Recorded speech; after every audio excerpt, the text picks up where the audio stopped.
Setelah menerima rekomendasi dari DPP Partai Gerindra, Gibran Rakabuming Raka berencana sowan ke Ketua Umum Partai Gerindra Prabowo Subianto. Gibran mengaku selama ini sudah beberapa kali bertemu Prabowo. Gibran menyebut rekomendasi yang diberikan Partai Gerindra sebagai amanah. Dukungan Gerindra diakuinya menjadi tambahan kekuatan politik untuk memenangkan pilkada di Surakarta. Belum. Dalam waktu dekat saya segera sowan dan untuk menjalin silaturahmi juga dengan Pak Prabowo. Tapi selama ini sudah ada komunikasi dengan Pak Prabowo, Mas? Sudah lama sekali, sudah dari dulu ya. Tapi untuk membahas lebih detail lagi belum. Nanti dalam waktu dekat. Sebelumnya PDI Perjuangan mengeluarkan rekomendasi untuk pasangan Gibran Teguh dalam Pilkada Surakarta 2020 mendatang. Selain PDI Perjuangan, Dewan Pimpinan Wilayah Partai Persatuan Pembangunan Jawa Tengah pun ikut masuk ke dalam barisan pendukung Gibran Teguh. P3 anggap Gibran mewakili kelompok muda dan berpeluang besar memenangkan pemilihan wali kota Surakarta. Dari Surakarta, Jawa Tengah, Septiantoro, iNews melaporkan.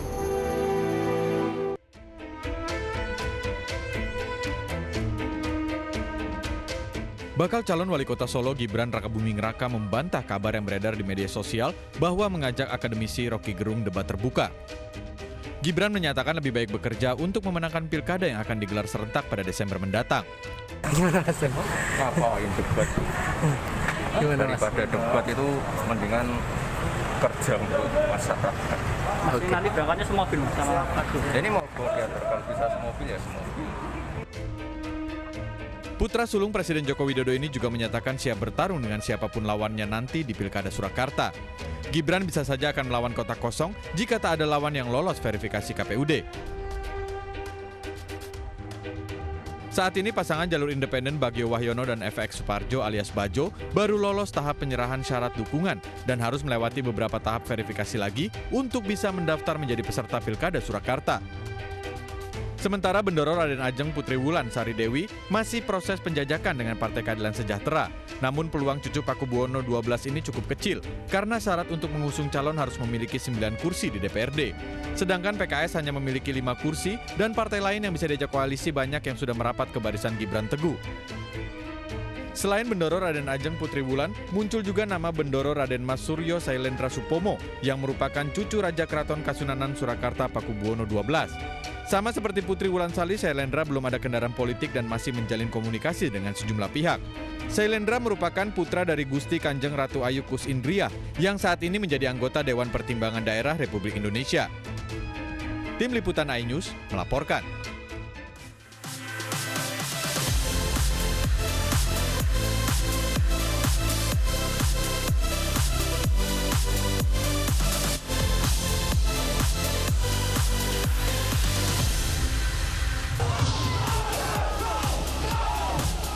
Ratusan driver ojek online berunjuk rasa menolak penghapusan insentif.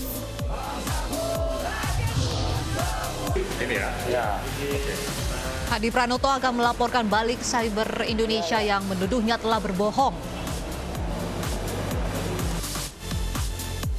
Partai Gerindra beri sinyal kuat dukung Bobi dalam pemilihan wali kota Medan.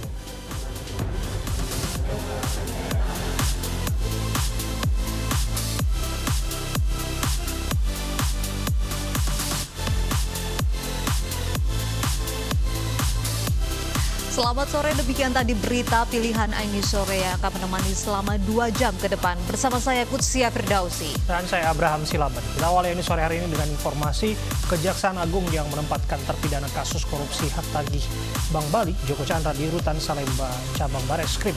Penempatan Joko merupakan eksekusi dari putusan peninjauan kembali Mahkamah Agung tahun 2009 yang memiliki kekuatan hukum tetap.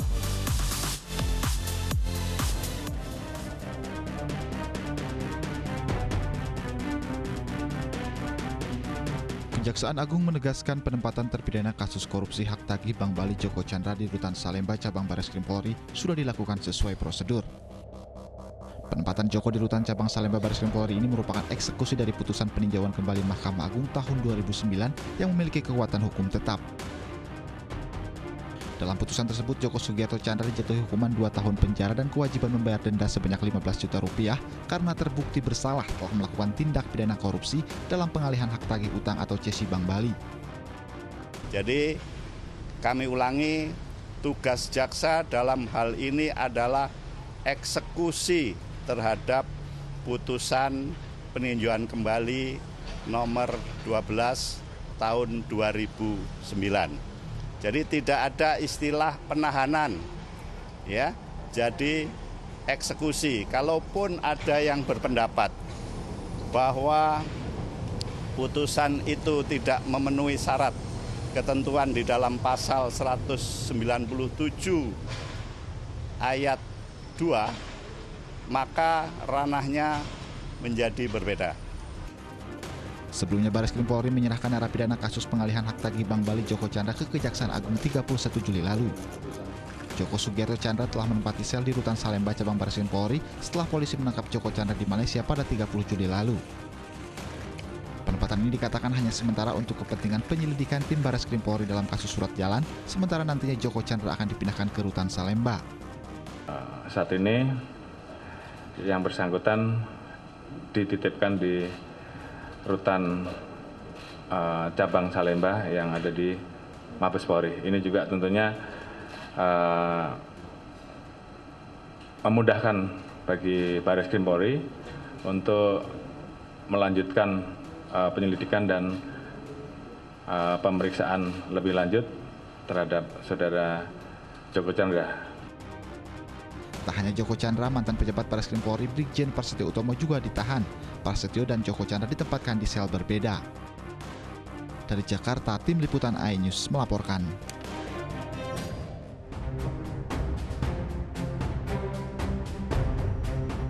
Penghujung bulan Juli lalu menjadi akhir pelarian Joko Chandra. Sang buron 11 tahun ditangkap di Kuala Lumpur, Malaysia. Kabareskrim Polri memimpin langsung penangkapan sang buron kasus Bank Bali.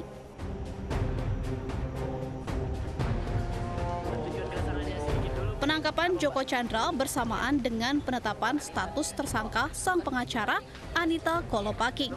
Mabes Polri menganggap Anita memalsukan surat jalan dari polisi saat sang buron berkunjung ke tanah air Mei dan Juni lalu. Saat itu, Joko Chandra bisa bebas melenggang membuat IKTP dan paspor di Jakarta, serta menumpang jet pribadi ke Pontianak, sebelum akhirnya lari kembali ke Kuala Lumpur. Langkah polisi menangkap Joko Chandra dan menetapkan tersangka pengacaranya hanya berselang 1 hari, setelah Hakim Pengadilan Negeri Jakarta Selatan menolak peninjauan kembali kasusnya. Pasalnya, Joko Chandra tak pernah hadir meski sidang berkali-kali ditunda. Joko Chandra sempat membuat geger tanah air sepanjang Juli ini. 3 institusi negeri ini saling lempar tanggung jawab karena tak ingin jadi sasaran kritik saat ia bebas berkeliaran keluar masuk Indonesia. 3 jenderal di Mabes Polri kena getah, dicopot dari jabatannya. Brigadir Jenderal Prasetyo Utomo dicopot dari jabatan Kepala Biro Koordinasi dan Pengawasan PPNS Bareskrim Polri. Inspektur Jenderal Napoleon Bonaparte dicopot dari jabatan Kepala Divisi Hubungan Internasional. Lalu Brigjen Nugroho Slamet Wibowo dari jabatan Sekretaris NCB Interpol Indonesia. Khusus Brigjen Prasetyo, Mabes Polri juga menjeratnya dengan kasus pidana dan telah ditetapkan sebagai tersangka. Badai tak hanya ada di Mabes Polri. Kejaksaan Agung juga harus mencopot seorang jaksa karena sempat bertemu Joko Chandra di Malaysia. Namanya Pinangki Sirna Malasari, Kepala Subbagian Pemantauan dan Evaluasi 2 di Biro Perencanaan Jaksa Agung Muda Bidang Pembinaan. Ia dinilai melakukan pelanggaran disiplin dengan berpergian ke luar negeri sebanyak 9 kali. Kini Joko Chandra berada di tangan Mabes Polri.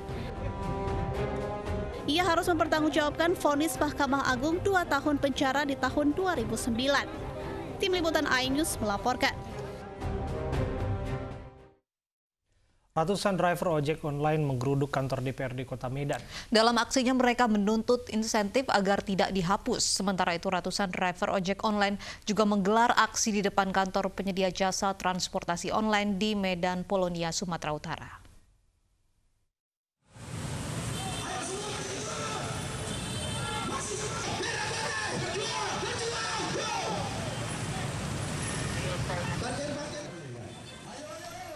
Ratusan driver ojol yang tergabung di Grab dan Gojek berunjuk rasa di depan kantor DPRD Kota Medan, Sumatera Utara. Namun upaya massa untuk memasuki gedung DPRD Kota Medan tidak bisa karena terhalang dengan kawat berduri dengan pengawalan ketat aparat kepolisian.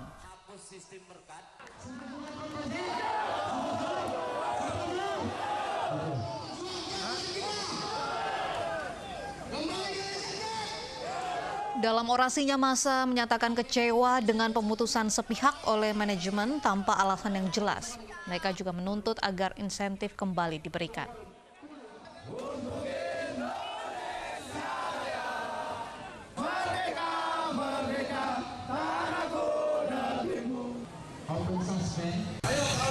Driver ojol mendesak agar DPRD Kota Medan dapat menuntaskan persoalan mereka dengan pihak manajemen.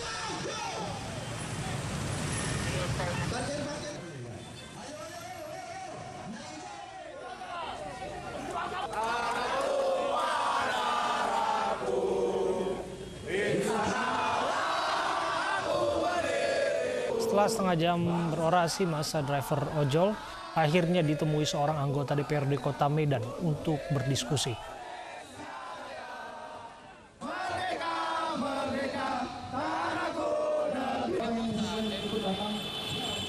Sebelum berorasi di depan kantor DPRD Medan, ratusan driver ojek online yang tergabung dalam Merah Putih menggelar aksi di depan kantor Gojek dan Grab di Komplek CBD Polonia, Kecamatan Medan Polonia, Sumatera Utara.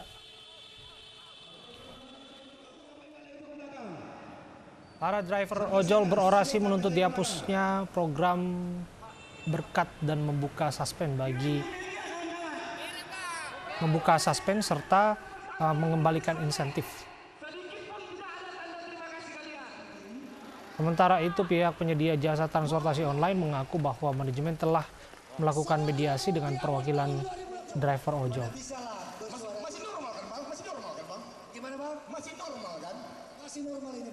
Di kantor Gojek itu kita menghapus sistem berkat. Ada namanya sistem berkat. Dulu sebelum ini itu insentif driver itu sekitar 150.000. Sekarang semenjak sistem berkat itu sudah berjalan 4 bulan, itu maksimal 70.000 sama ongkos. Jadi kalau misalnya ongkosnya dapat 65.000, jadi sisa insentif yang kami dapat cuma 5.000. Kami sebelumnya sudah mengadakan pertemuan dengan Forum Merah Putih dan juga seperti kita ketahui bersama, mereka sebelumnya juga sudah melakukan demo sekitar 1 bulan yang lalu, yang mana permintaan yang sama pun telah kami tanggapi, dan satu persatu, yaitu pertama mengenai pelanggaran berupa kecurangan yang mereka lakukan, yang sebagian oknum mitra ini lakukan. Dan itu memang sudah bertentangan dengan peraturan tata tertib yang sudah disepakati bersama. Seorang warga hanyut terbawa aliran sungai yang meluap di Kabupaten Pulau Taliabu, Maluku Utara. Banjir juga mengakibatkan sejumlah rumah warga yang berada di pinggir sungai rusak.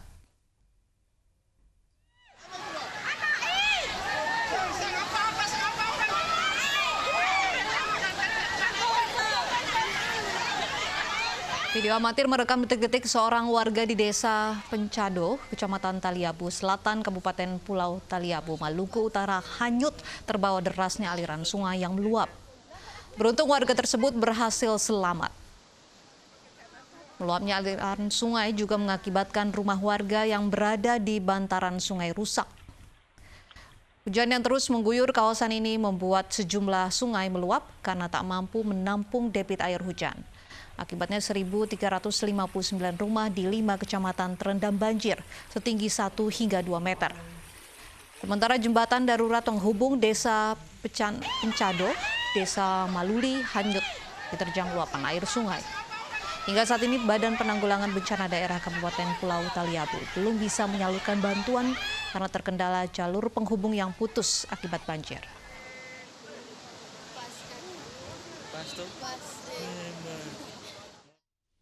Memasuki hari kedua sosialisasi penerapan ganjil genap kendaraan, jumlah pelanggaran mulai berkurang dibanding hari pertama, Senin kemarin. Meski demikian, penerapan ganjil genap masih menuai kritik dari sejumlah pihak karena dianggap tidak tepat pada masa pandemi COVID-19.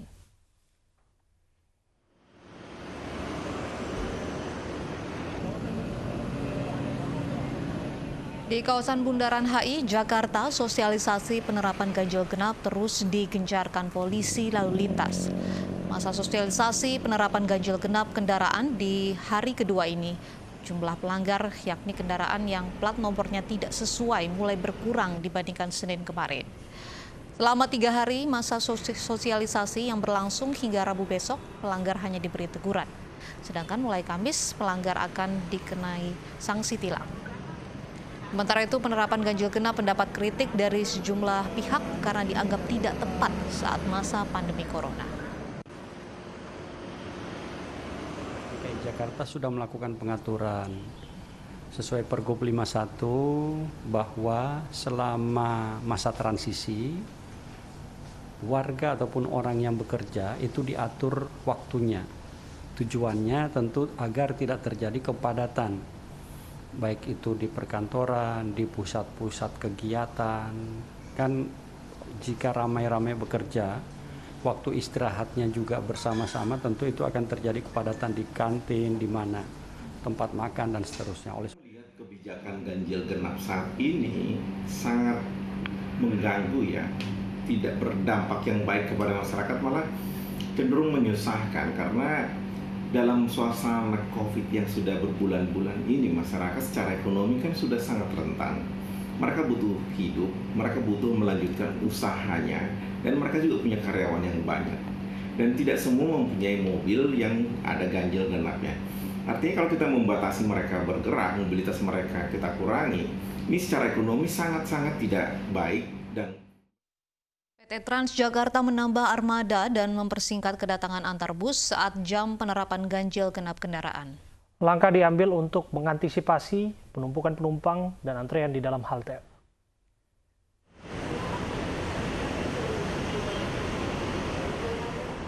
...155 armada bus ditambahkan pada 10 koridor yang bersinggungan langsung dengan 25 ruas jalan yang menerapkan ganjil genap, termasuk di halte busway Central Harmony. Selain itu, jarak antar bus juga dipercepat maksimal 4 menit saat ganjil genap. Hal ini dilakukan untuk mempercepat pengosongan halte agar tidak terjadi antrean panjang atau penumpukan penumpang. Jumlah penumpang Transjakarta diketahui meningkat saat menerapkan sistem ganjil genap karena masyarakat beralih ke angkutan umum. Untuk mengantisipasi itu, maka Transjakarta kemudian mempersiapkan diri, kita menambah sekitar 25% dari armada yang kita operasikan.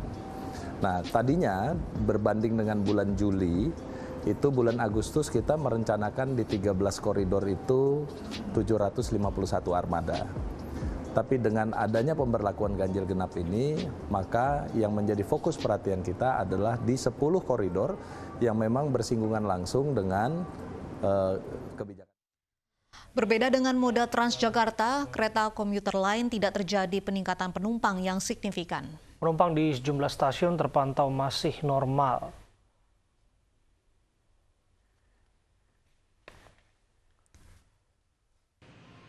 Di stasiun Manggarai, Jakarta, tidak ada peningkatan penumpang pada hari kedua diberlakukannya sistem ganjil genap.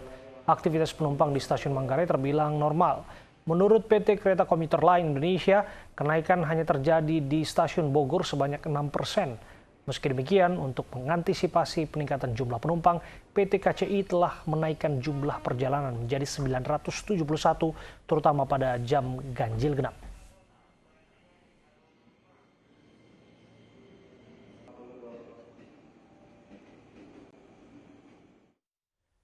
PDI Perjuangan menyerahkan data Sistem Informasi Partai Politik atau SIPOL ke Komisi Pemilihan Umum siang tadi. Ini merupakan tahapan dari Pilkada Serentak 2020.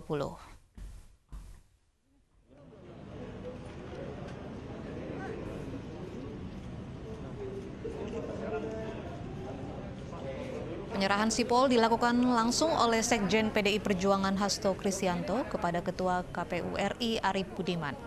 Ketua KPU Arief Budiman mengatakan pihaknya telah mengirimkan surat ke partai politik agar menyerahkan data kepengurusan partai 1 bulan sebelum masa pendaftaran calon. Para data ini akan digunakan oleh KPU Provinsi dan Kabupaten Kota.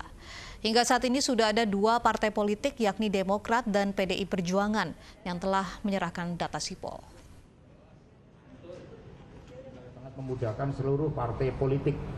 Karena itulah sebagai rasa apresiasi kami datang, dan ini untuk kesekian kalinya karena apapun KPU mampu menyelenggarakan pemilu yang benar-benar demokratis, berjalan dengan baik, dan upaya peningkatan penguatan kelembagaan melalui sipol itu akhirnya menyajikan suatu database yang sangat lengkap. Nah, untuk itu kami datang, dan juga sebagai bentuk kesiapan dari PDI Perjuangan, kami yang pertama kali datang untuk mengikuti seluruh tahapan-tahapan dan menjadikan KPU sebagai penyelenggara pemilu dan sekaligus sebagai wasit bersama dengan Bawaslu untuk bersama-sama menjaga agar seluruh harapan rakyat melalui pemilu ini dapat dilaksanakan dengan sebaik. Karena PDI Perjuangan berkenan secara langsung mengirimkan suratnya kepada kita.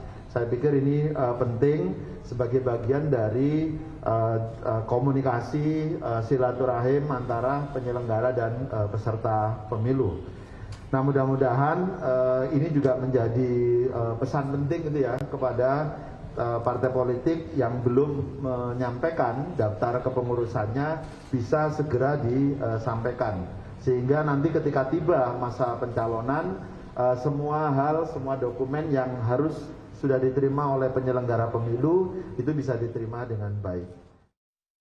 Gibran Rakabuming Raka menegaskan akan siap bertarung di Pilkada 2020 baik melawan pasangan lain maupun kota kosong. Gibran juga membantah dirinya menantang debat terbuka Rocky Gerung.